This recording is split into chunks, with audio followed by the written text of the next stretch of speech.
You know, I sometimes smile to myself knowing that I've been sitting behind a bench torch for 62 years.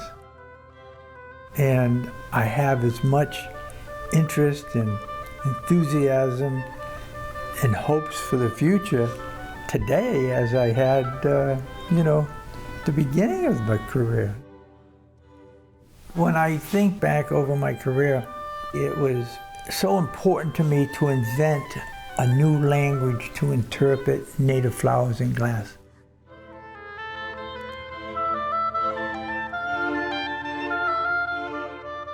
He transcended the paperweight world.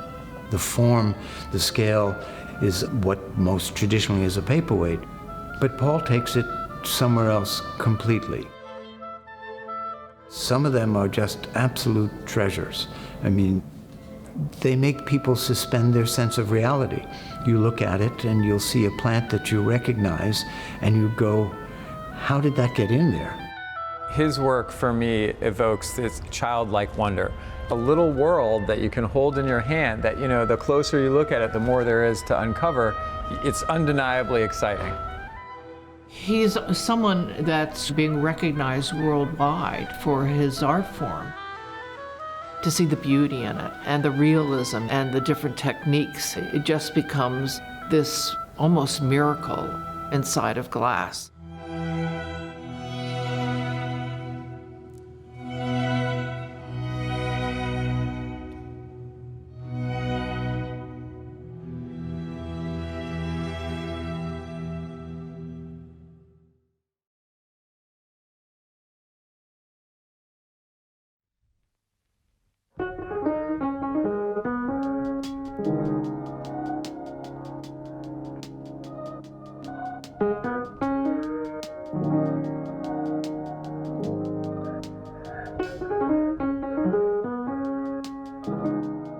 Well, I was aware of paperweights, but it certainly did not hold an interest to me.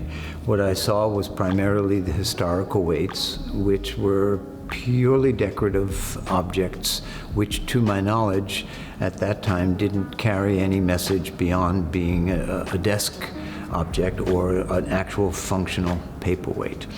So the world of paperweights, which was already highly developed, it had a big collecting community.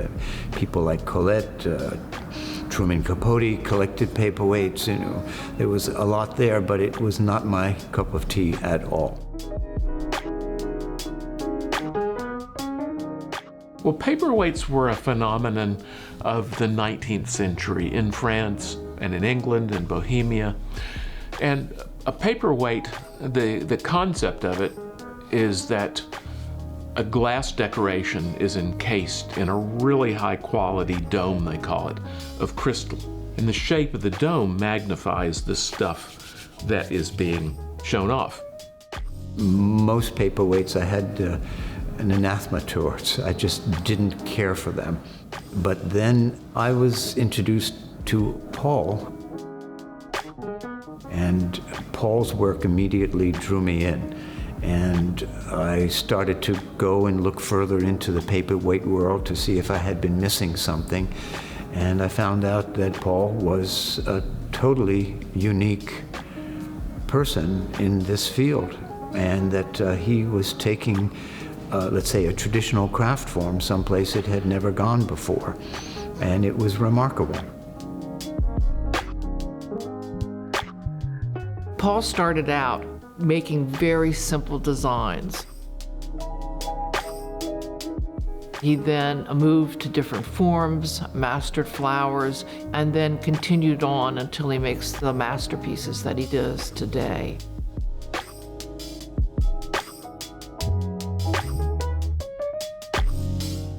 I think that Paul's impact is that he exposed artists to become flame workers, to show that realism and absolute beauty has a place in the studio glass movement. It doesn't have to be a large sculpture. It could be small and full of beauty.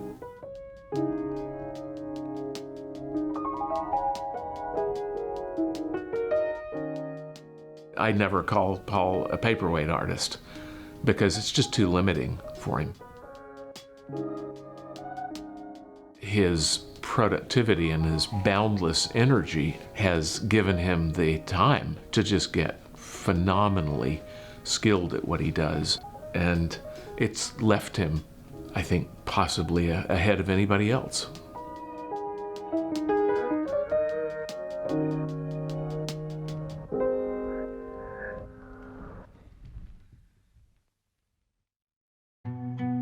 The supreme question about a work of art is, out of how deep a life does it spring? James Joyce.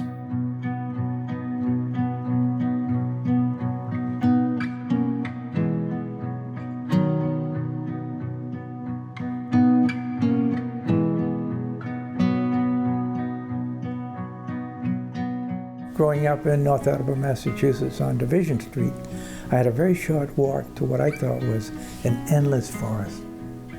And there was ponds, streams, hills, and I was fascinated by that. I remember I would pick flowers for my mom, mostly probably daisies, and bring them home and was so proud to give them to Mom.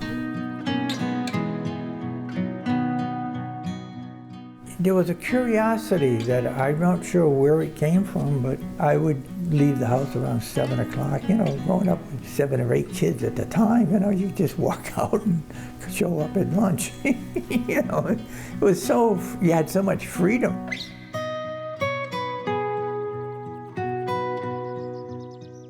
I really enjoyed picking blueberries in July and swamps. I loved the swamp. I could get lost in the swamp.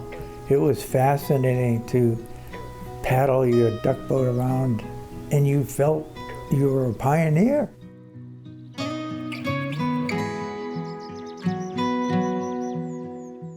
You know, I think now maybe it all came together into what nurtured this obsession with me to interpret nature in class.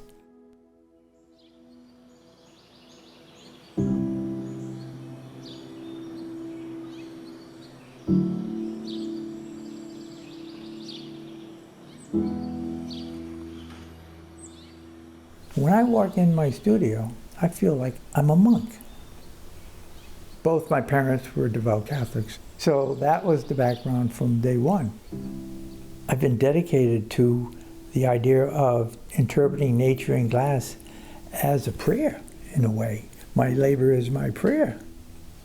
The Benedictine monastery has that at their motto. And I love that concept. To labor is to pray.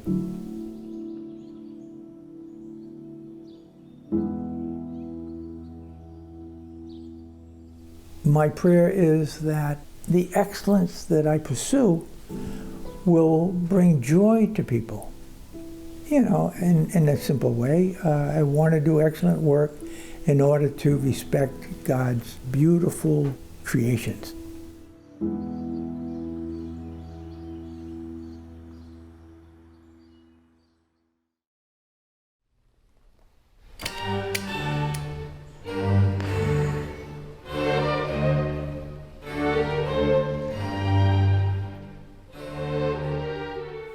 I feel so thankful that at 79, I still am very much in the game.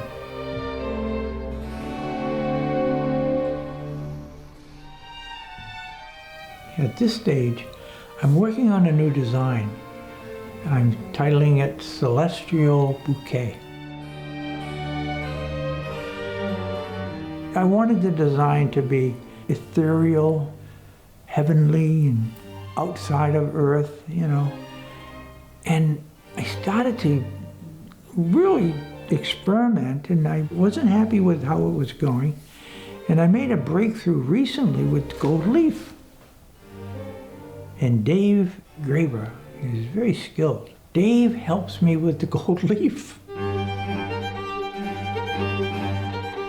I'm handing him the gold leaf with tweezers, and it's floating in the air, and he taps it with the hot glass, and then he rolls it up. So I said, Dave, how many leaves have we put on this one? He said, I think 6. I said, no, let's put a few more on there. And so this series with the golden cup is really special because I think it suggests the sacred art.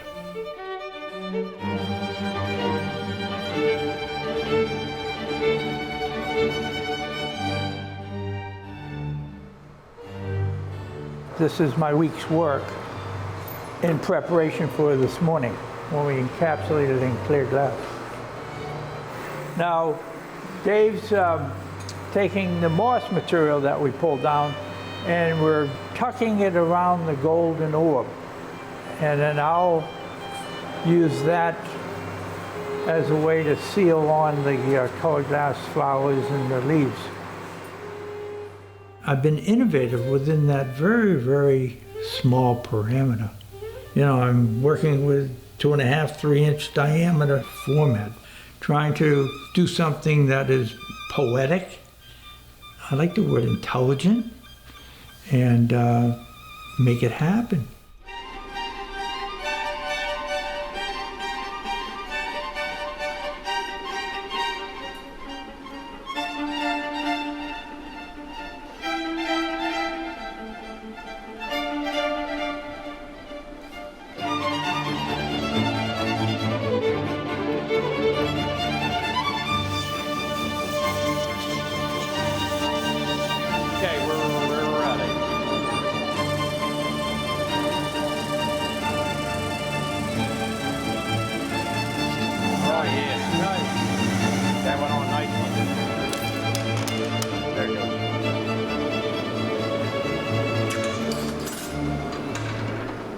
When we're putting together work, you're working all your senses, so you can't have any distractions because the actual process itself doesn't take that long. You know, you're working hours making components, and then you switch that gear. You go from artist to craftsman, totally two different mindsets. You have to have those two mindsets. So within that time period, you really have to stay focused. A lot of things go wrong. Thank you, Lord. Woo! It's going to be a major piece. I got it. Close, perfect.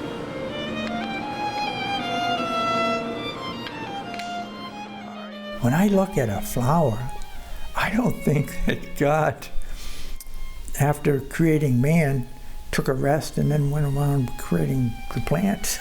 I think that he worked just as hard on the flower, the plant kingdom as he did on the human kingdom.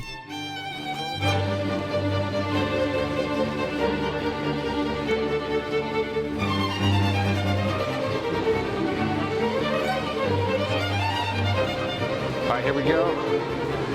Let me see it.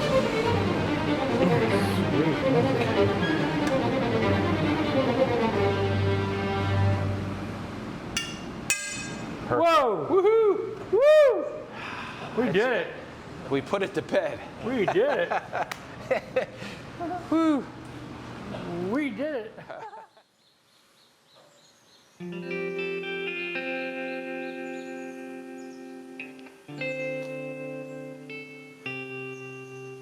This is exciting. Oh, okay.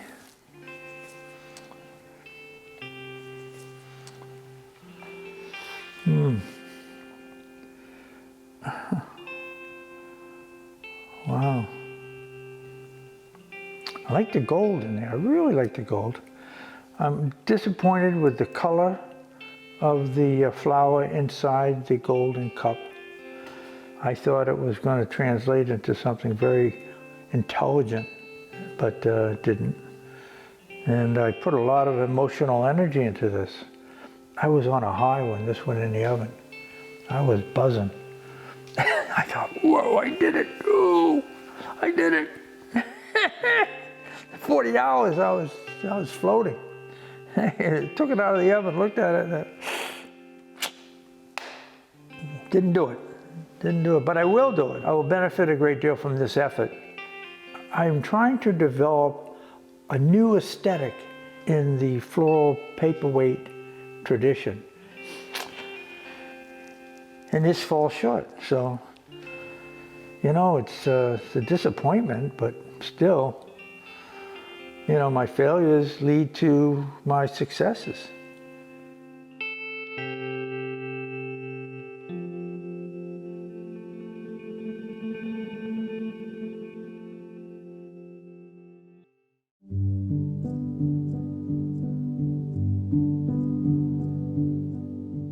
Growing up in the Stankard household, my parents promoted the idea that education was very important. And I felt a little awkward because I wanted to be an educated person, but my grades were like a disaster.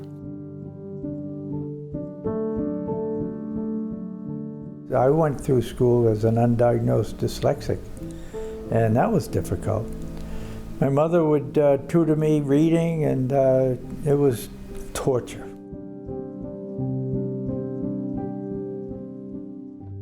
What dyslexia strengthened in me is this idea of focus and persevere. In addition, I had a paper route, and that nurtured discipline. And I think when I look over my career, it's about perseverance and discipline. Get the job done, you know. I was a poor student in high school, and so the guidance counselor said, "What do you want to be, Paul, beyond high school?" And I said, "Well, I think I'd like to go to a vocational school and learn a craft." So he gave me a brochure that had machining and electronics and all sorts of different skills, and they had glassblowing, but I didn't know anything about it. So I came home, showed it to my dad. I said, "I'm thinking about going to vocational school and being a machinist." He said, "That's a good trade, son." I handed him the brochure. He opened it up. He said, "Scientific glassblowing. Wow, that's what you should be." He got so excited about it, he took the next day off from work and drove me to Salem City. So we went in there and I saw these 10 or 12 kids melting glass at a big flame. They were bending glass tubing. I thought, wow, that looks so interesting. That led to my signing up for the glassblowing program, and I loved it.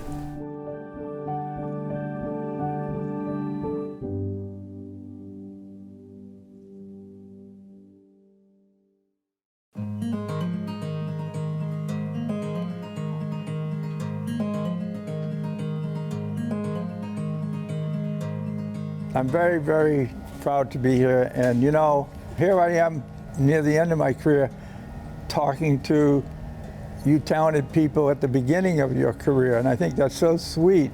You're moving into a professional realm by dedicating your life to an idea, having a vision, pursuing excellence. You are professionals. This is the best thing about having Paul Stankard so close by and having access to Paul. He loves this school and he boosts the confidence of every student that's in here. To have somebody like Paul Stankard come up and watch you work for a few minutes and just offer some solid advice, that's a gift. It's about the work. It's always about the work. If you do great work, you're invited to the party. You know, the studio does bear Paul's name, and for good reason. We've grown with what he was able to imagine. He started the glass art program. It was his idea, you know, and not long after the glass art program, he said, "Hey, let's have a weekend event where we bring in some artists and we'll have a flame working conference." We just did the 21st one, so that's a big deal. He's the patron saint of SCC Glass. Really, he's trying to get us to ask ourselves, what do we want to be? Where do we want to go? How daring do we want to get in this endeavor? So we're just at the embryonic stages of what this place will be. Paul has many titles here. IFC founder, chair emeritus, artist in residence, distinguished alumnus, not just for us, but for the state of New Jersey. And he's become my friend and a very trusted advisor over the years. And as talented a man as he is with glass, he's even that much more as a human being. So please join me in thanking Paul for being part of this and making it all come to fruition.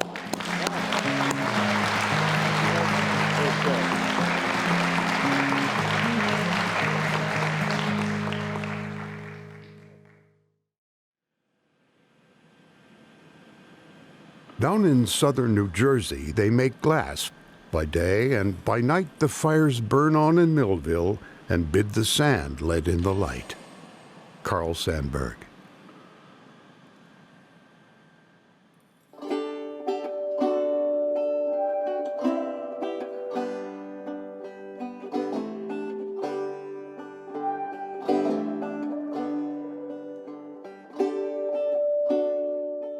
We're sitting in the Museum of American Glass, which is dedicated to the history of glassmaking in southern New Jersey. South Jersey is the birthplace of glassmaking in the United States, though there had been earlier attempts. In Jamestown, for example, the first glass factory in southern New Jersey was 1739, and there would be over 200 glass factory sites within New Jersey. Many of the glass workers, they could work during their lunch hours or at the end of the day to make things. So the workers started making paperweights. They began to evolve, and the last and most important design that the workers made was a paperweight known as the Millville Rose, which was incredibly difficult to do, but it becomes a real prized item that was produced here in Millville. When I first became interested in glass, people would say, oh, you know, the Millville Rose paperweight. My grandfather owned a Millville Rose paperweight, or, you know, the Millville Rose paperweight is very sought after, and it's attracting a couple $1,000 if you can find one. And I thought, you know, if they could do it, why couldn't I? I was trained in scientific glass, and I really got pretty good at it. You know, I was working in industry, and the last job I had was with Roman Haas, a chemical company. And I had tools and equipment, and I would haul my torch and different things to each location and set it up. And then when I had weekends, I'd come home, I asked my supervisor, hey, can I use these in my utility room to do some glass? He said, sure. And I would take them out of the car, and I'd set them up, and I would work Saturday and Sunday experimenting with paperweights. And that was wonderful, because after 9 years of scientific glass working, here I am being reasonably successful, finished the scientific glass program, worked in industry, made a decent salary, but wanted to be on the creative side.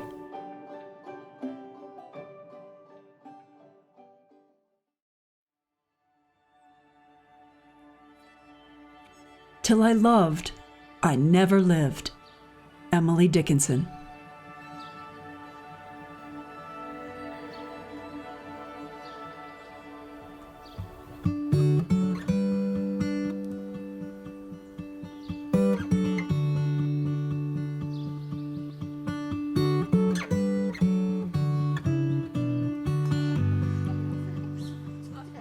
Let's see, we met in February of '62 at a dance.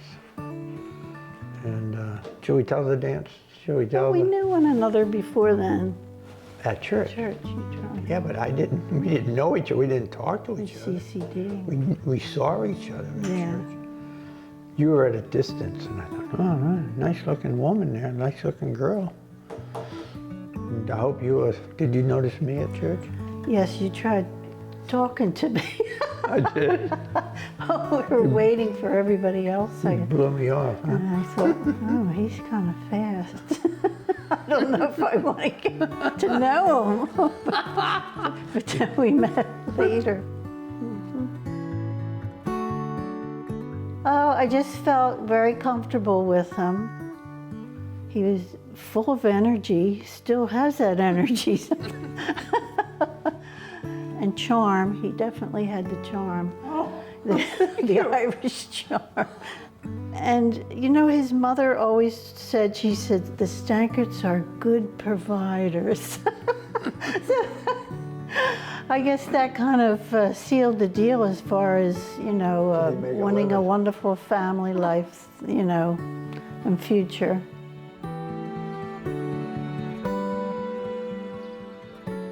When I met Pat, and our relationship grew into a beautiful love affair and married her.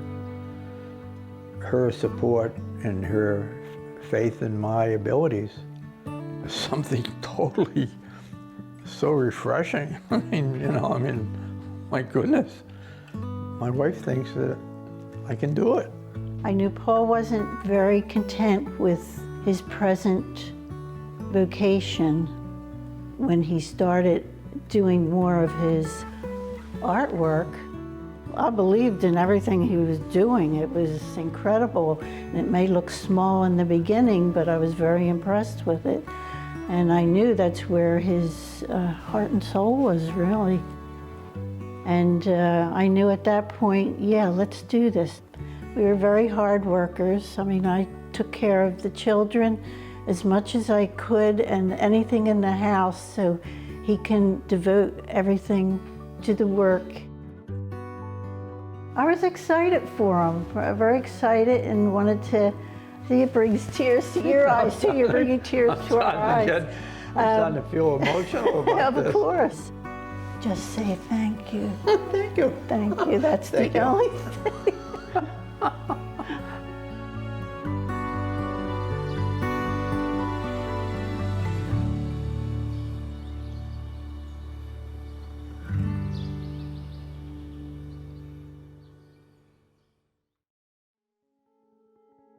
A man of genius makes no mistakes.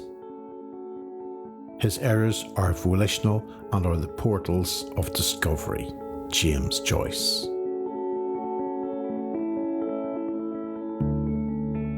This is a collection that Pat and I saved, and many of the pieces are personalized, especially for Pat. I love Paul, sometimes love Paul.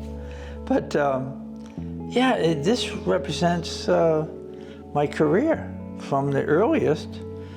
This was in 1970. It's fascinating. I'm looking at this. I'm so proud of this. This represents a lot of failures.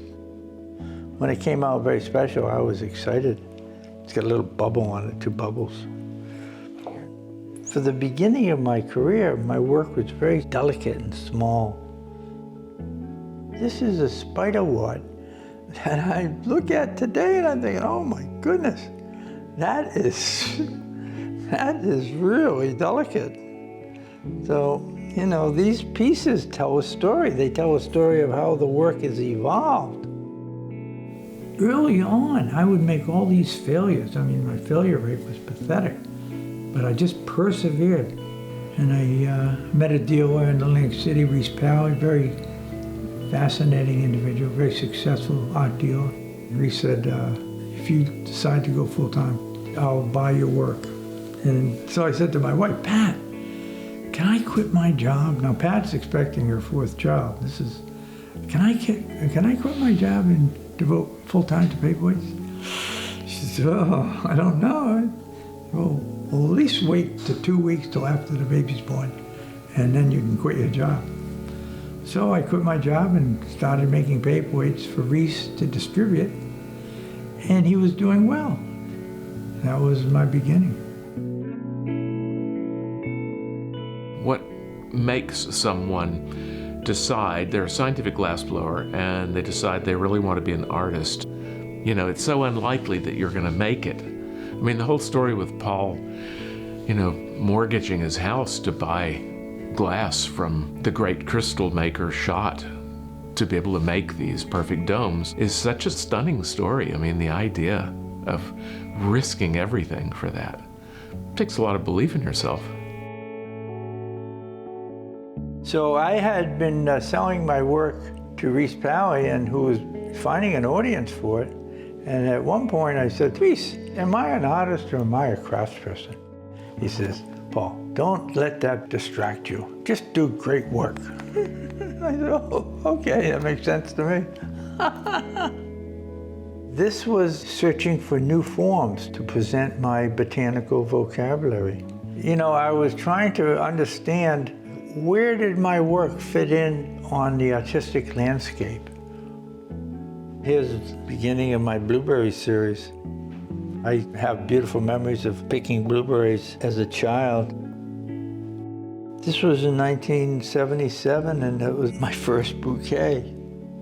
I clustered flowers to the center and then put green leaves and buds underneath the top view, so there's 2 levels. In the 80s, I started to make little human forms to incorporate into the design. And this is an environmental paperweight that I have the figures underneath. Today, most of my work is orbs, spheres. I love the idea of seeing my work 360 undistorted. It's magnified in 360. And this was a wonderful evolution of my work. You know, I look at this collection, I think, oh my God, you know, I was obsessed by the work. You know, thank God Pat was so supportive. You don't be successful on your own by yourself. It's really a team effort. What a journey, and here I am still in the game.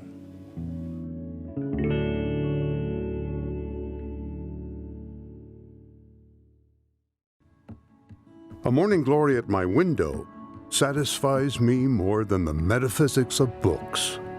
Walt Whitman.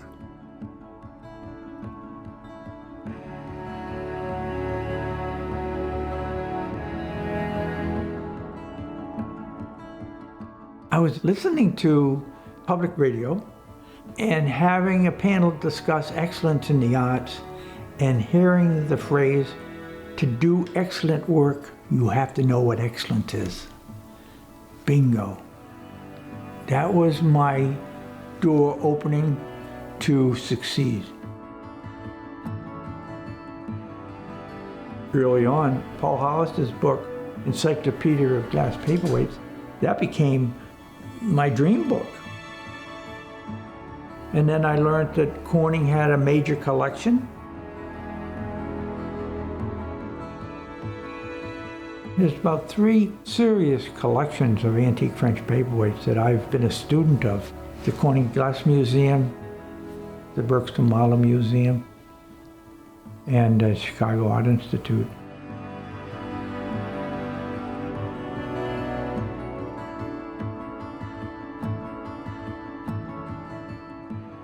I subscribed to Franklin Mint's collection of the great books on cassette. I've listened to all these books, and then when I finished the book, I would go out and buy a hardcover and put it in my library. Reading Walt Whitman's poetry, Emily Dickinson, it's nurtured a sense of self-confidence in me. I've educated myself in ways that have impacted on my work.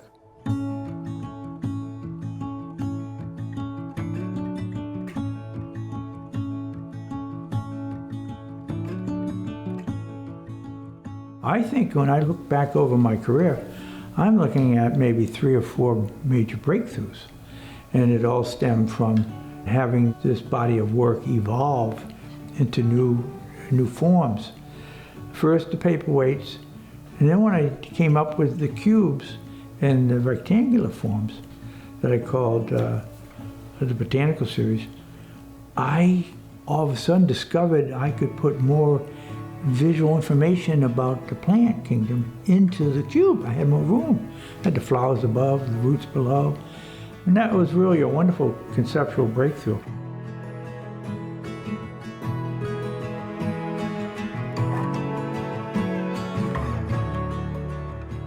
The galleries, Heller Gallery in New York City, Habitat Gallery in Michigan, wanted to promote it as fine art, and it was displayed in a very serious way.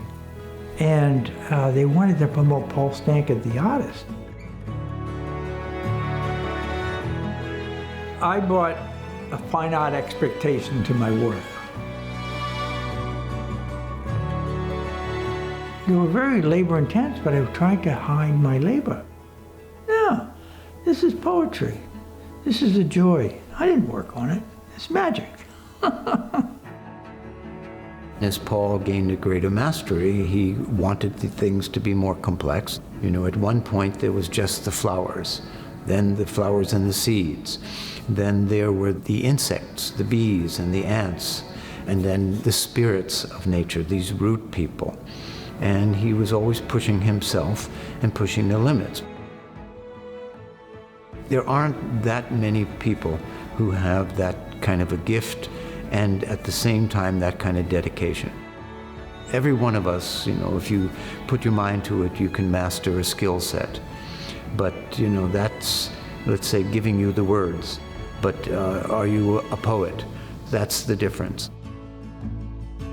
I got inspired by the creative people that were working in the studio glass movement. And I met Littleton and Labino, and I met Mark Pizer, I met Irwin Eisch. It's really interesting. I really caught a wave, and I loved it. I loved going to Penland and having dinners and hearing lectures and being a part of a community of artists. It was my art school.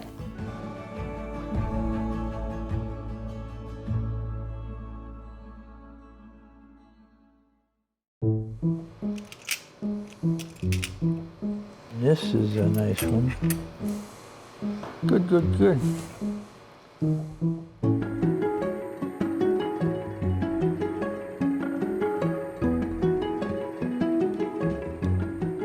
For the last 2 or 3 months, I've been focusing on a series that I titled Celestial Bouquet. And I've had wonderfully talented assistants.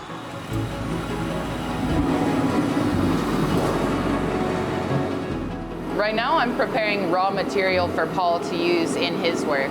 This glass doesn't come in rod form, so we basically have to take the large amounts of it and pull it into rods for like prepping out the flowers, adding the clear layers that turns into negative space once it's encapsulated. So right now we're just making a wide variety of rod sizes for him to use. Okay. All right, nice and slow. 1, 2, 3. Looking good. Yeah. I've gotten a lot of knowledge from Paul. It really broadens my horizons as a glassblower, and it keeps my base level of knowledge really broad, especially with this new celestial bouquets, because he's been experimenting a lot and doing color combos that he's never done before, and so doing a lot of color tests in here. The process is the art for me. That's kind of how I feel. It's not really about what comes out of the kiln for me at this point in my career.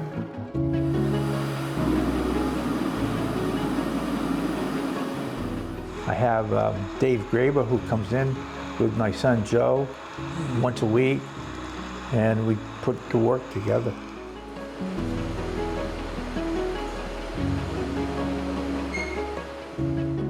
I was listening to a lecture about Adam and Eve and the apple tree. The rabbi who was giving the talk said, I don't think it was an apple. I think it was probably a pomegranate. I thought, whoa. So I thought, well, the celestial bouquet, I'll just work on developing a pomegranate. All week I was exploring the pomegranate theme, experimenting with the color to get that blood red shade. And I backed off from really packing it, and there's some negative space in there. Nice, so sweet. Has room to breathe.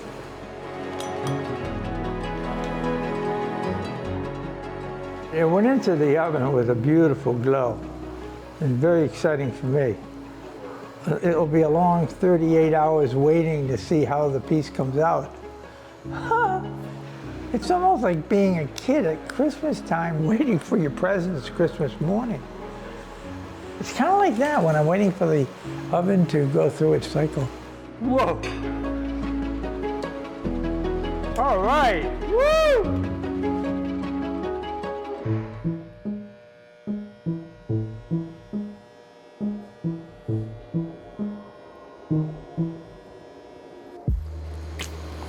Okay, oh wow, ooh. Looks good, huh? Whoa, nice. The orb lends itself to a 360-degree presentation. When I press the celestial bouquet in a cube, I kind of lost some of the integrity of the flowers. But here, the design encapsulated in a sphere, I love how incredible it looks. It's really nice. So this is a winner.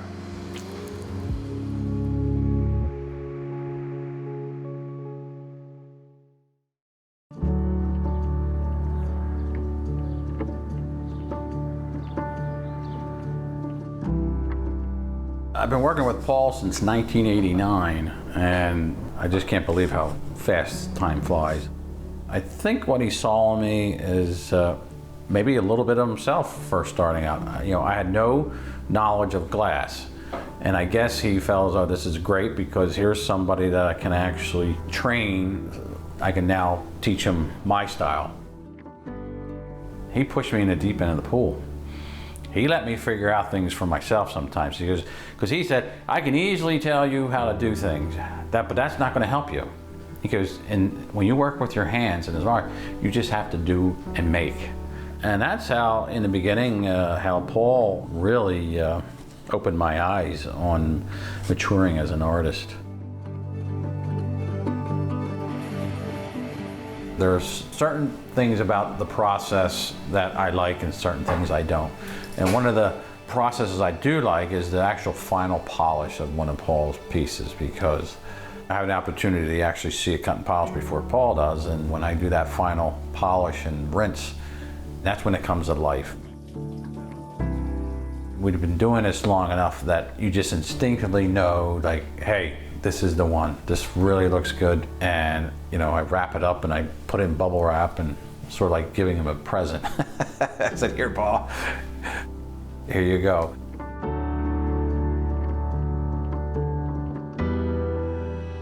It's been a great journey, and we're looking forward to keeping Paul's tradition going.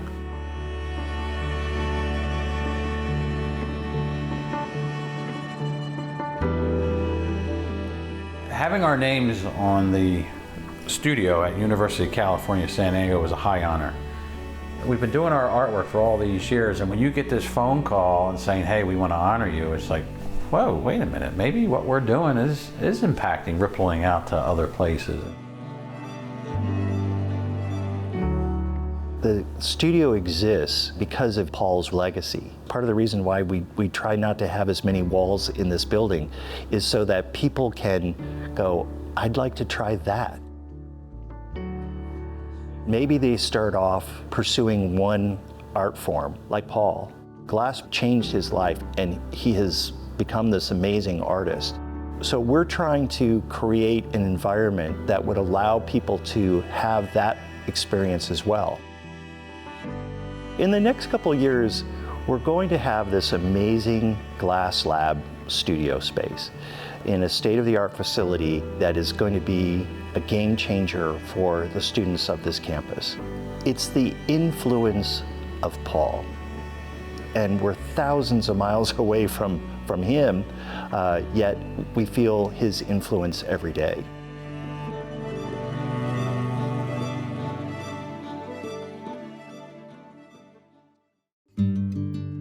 We turn not older with years, but newer every day.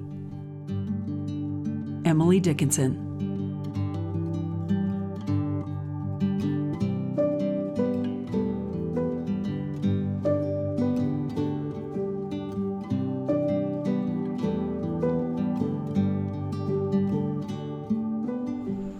When I realized I was a dyslexic, and after 10 or 15 years of listening to the spoken word, I started writing poetry. This is the last poem that I wrote. It's kind of special for me because I think of it like a prayer. Receive this glass. Receive this glass. It holds my memories. Crafted blossoms suspended in stillness, to be pollinated by your sight, anticipating your touch through time.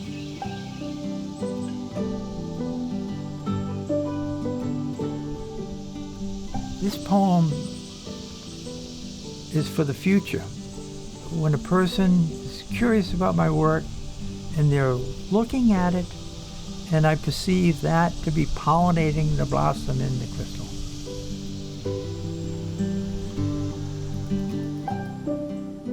I've always had this interest in writing. It has something to do with sharing. And I started writing the poetry, and I would do it longhand, and spelling was a nightmare. When I started working with the computers, it really facilitated my being able to express myself with words. I had spell check, and I had text-to-speech. I couldn't have been the writer that I am today without the computer. And my writings have been well received.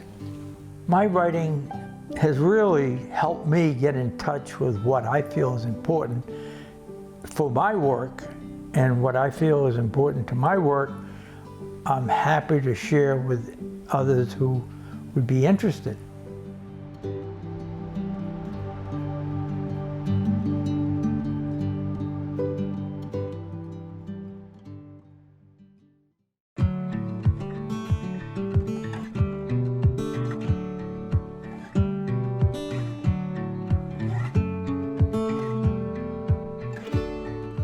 Paul began coming to Wheaton in the early 1970s and participated in some of our first events, and then supported other events throughout the years as the museum and the collection grew.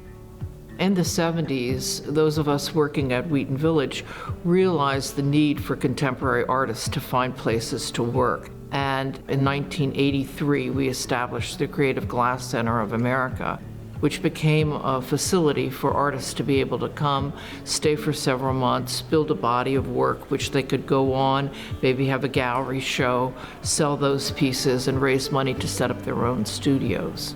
Paul was very supportive of that idea. It's very easy, almost a cliche, to say that Paul has been a pillar here in this community. But I think for me, he's been a little bit of a tether as well. You know, when I was calculating the years, Paul was on the founding board of the Creative Glass Center. We now call it the Creative Glass Fellowship Program.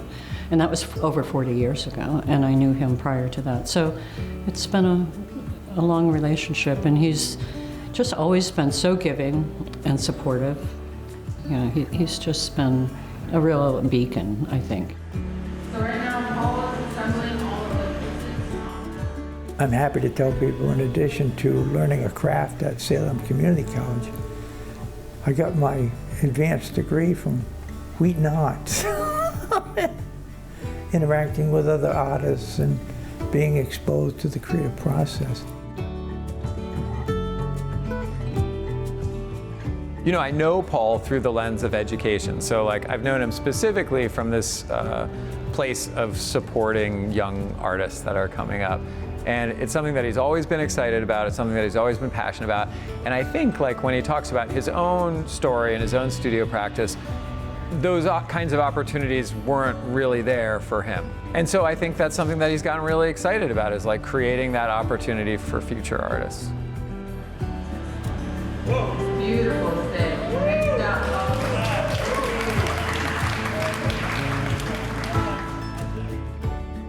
The reward of being a successful artist is you get to keep working, right? So, you know, I don't want to put words in his mouth, but like, I think a successful career means he gets to keep making work until the end, you know?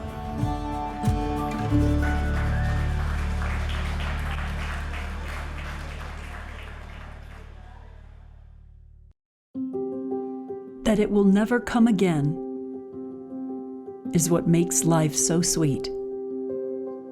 Emily Dickinson.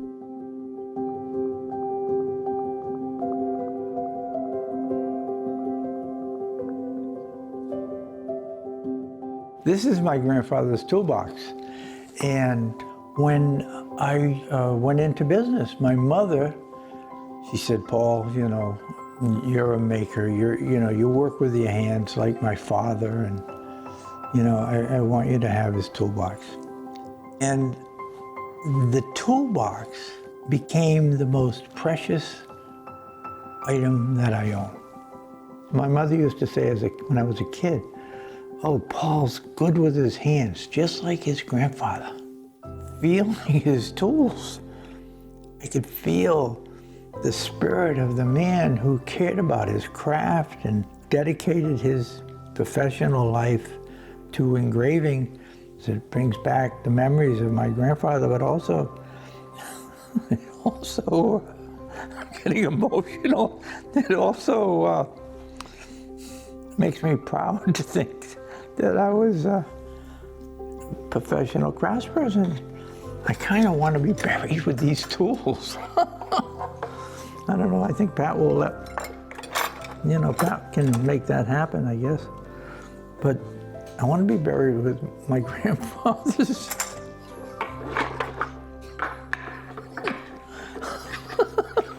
Oh my goodness. I want to be buried with my grandfather's hammer. This is so spiritual to me.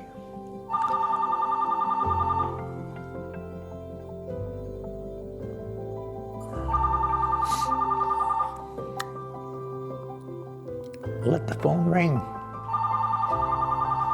It might be him, Paul. It might be my dad. Don't you put those under the ground. Yeah, I want him up above the ground.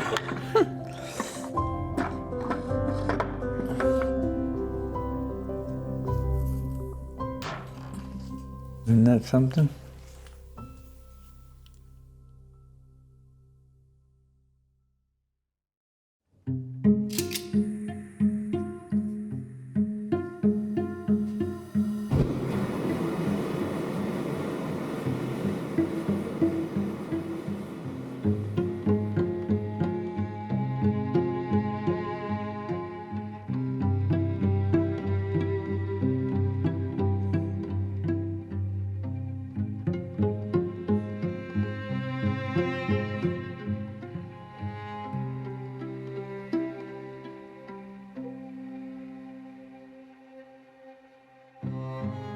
Today, I put together a new design that builds on what I have been working on for the last several months.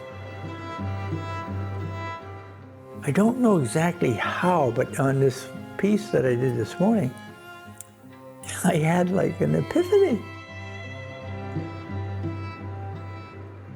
I wanted to highlight the golden orb with the flower and put it in a wreath of petals, not flowers, but petals. And if it works, I'll be the happiest guy in the world because I'll be able to play with a wreath of different colors.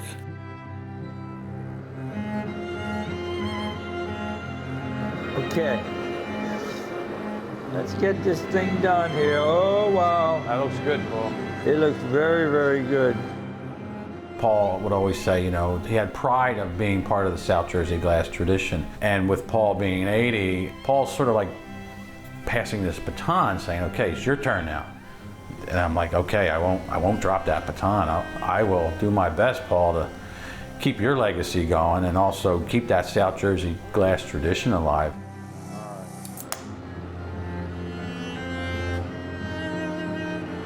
Oh, wow.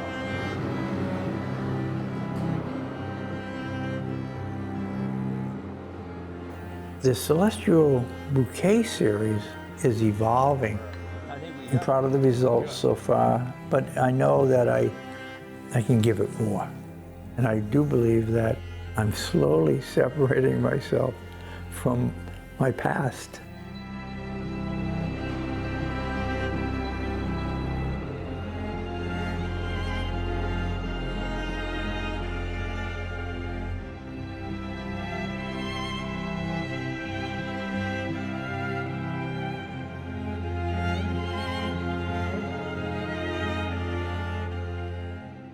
I would like to think that in the heavenly realm, why couldn't there be a plant kingdom? Why not?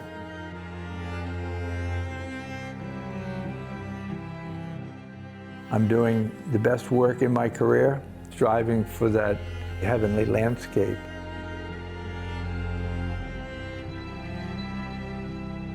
Maybe when people see my celestial bouquet and then they die and go to heaven, they think, looks familiar.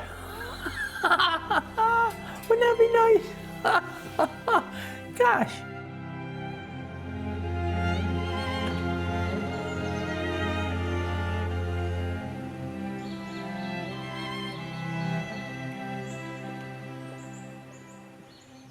If I had 2 lifetimes to give my craft, I would still need more time to explore botanical themes in glass. You know, my job is to do the very, very best I can and let the art historians decide where it belongs.